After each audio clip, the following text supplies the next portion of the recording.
So picture this, a cyber attack so devastating it doesn't just swipe some data. It literally grinds factories to a halt. Sounds like something out of a movie, right? Well, in 2025, that's exactly what went down at Jaguar Land Rover, one of the UK's biggest industrial players. Today, we're going to break down that attack piece by piece. And trust me, this isn't just a story about hackers and code. It's about how fragile our modern, connected world really is, and what happens on the day it all just snaps. Okay, it all boils down to this one absolutely staggering number, 1.9 billion pounds. And let's be clear, that's not the ransom they paid, it's not even what JLR lost directly. No, that's the estimated cost of the shockwave that ripped through the entire UK economy. I mean, it's a number that just puts everything we're about to talk about into a whole new light. So, how on earth does a single hack cause that much damage? Well, here's the thing. This wasn't just some IT problem tucked away in one company's server room. Oh no. This was a full-blown national economic event. That 1.9 billion, that's what weeks of lost production looks like. It's the sound of thousands of other businesses grinding to a halt. It's the financial tremor that literally shook the entire country. You know, to really get why this was so bad, you've got to understand the sheer scale of Jaguar Land Rover. We're talking about a behemoth, right? 3 huge factories in the UK, all humming along, fed by this incredibly complex web of thousands of different suppliers. It's like a perfectly synchronized giant machine. And the attackers? They just walked in and found the big red off switch. All right, so that's the what. Now for the how. How in the world did they pull this off? I mean, how does a digital threat, something you can't even see, result in actual physical silent factory floors? Well, let's deconstruct this thing and really see how just one breach snowballed into a complete industrial shutdown. And the speed of it all, honestly, it's terrifying. Look at this. Late August, the bad guys get in. Just a few days later, early September, bam, complete production halt. And I don't mean slowed down, I mean stopped. Dead. It then took them till early October just to get things sorta moving again. You have to remember, in the world of just-in-time manufacturing, where every single part shows up exactly when it's needed, weeks of downtime, that's not just a problem, that's an absolute catastrophe. But that shutdown, that was just the beginning of the economic shockwave. The silence inside those JLR factories, well, that wasn't happening in a vacuum. It was the first domino in a very, very long line, and it set off a chain reaction that was about to rip through the entire industry. And this next number really drives home the scale of that ripple effect. 5,000.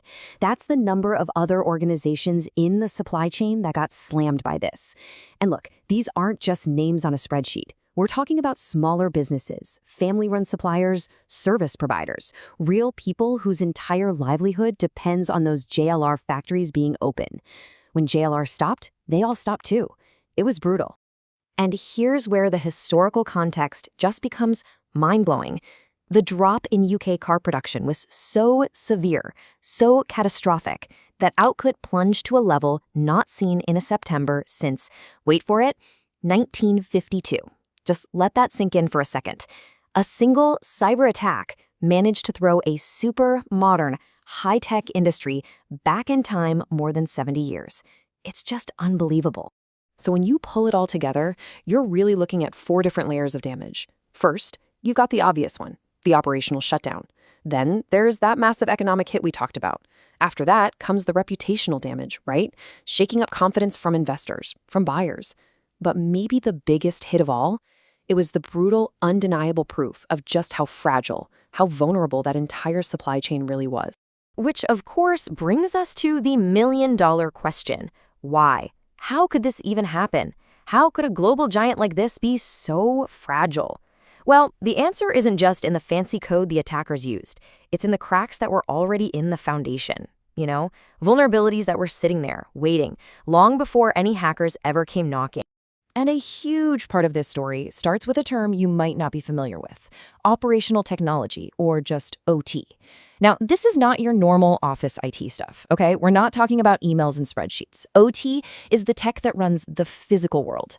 Think about the robotic arms on an assembly line, the industrial controllers, all the systems that are physically bolting cars together. That's OT. And right there, that's the critical weakness. See, your normal office IT network, that's all about protecting data, right? Keeping things confidential. But the OT network on the factory floor, that has a totally different job. its number one priority is just to keep the machines running 24/7.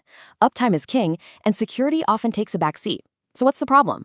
Well, in today's world, these two networks are connected, and that connection, it can become a wide-open digital highway for an attacker to drive right from a phishing email in someone's inbox straight onto the factory floor to shut everything down.